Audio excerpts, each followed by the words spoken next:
আজকে আমার বক্তব্য দেওয়ার কথা না। আজকে যেমন আমরা এসেছেন এখানে বিশিষ্ট বক্তার কাছ থেকে ইসলামী জ্ঞান অর্জন করার জন্য, আমিও আপনাদের মতো এখানে এসেছি ওনার মুখ থেকে কিছু শুনে যদি ইসলামী জ্ঞান অর্জন করা সম্ভব। রাষ্ট্রদূত হওয়া আর ইসলামী জ্ঞান অর্জন করা এক জিনিস নয়। তাই আজকে বেশি কথা বলতে চাই না, তবে যখন স্টেজে আসতেই হলো তখন কিছু কথা বলতেই হয়। আমাদের পূর্ববর্তী বক্তা যিনি বললেন যে এখানে অনেক বাংলাদেশি আসছে,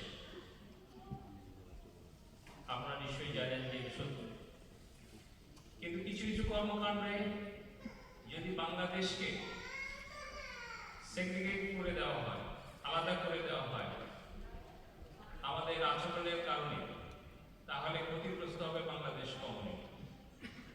যে ধারা অব্যাহত আছে এই ধারা হয়তো অব্যাহত থাকবে না। আরো অনেক দেশ আছে তাদের কমিউনিটি ম্যান আছে, তারা কি করছে, তাদের দেশে কি পলিটিক্যাল টার্মোয়েল নাই, তারা কি সেটি বিদেশের মাটিতে টেনে আনছে? আপনাদের কাছে সকলের কাছে অনুরোধ করব, দেশের টার্মোয়েল আমরা জাপানের মতো জায়গায় টেনে এনে আমাদের কমিউনিটিকে কলুষিত না করি।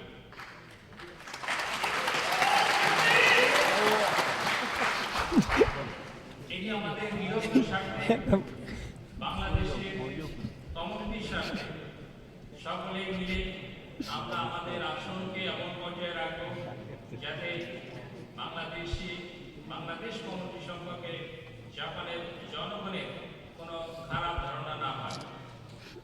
সবাই আমরা সচেষ্ট থাকবো। এই কথা বলে আমার বক্তব্য শেষ করছি, যাতে আমরা মহান মুক্তির কাছ থেকে অনেক ইসলাম সম্পর্কে অনেক বেশি কিছু জানতে পারি। সবাই ভালো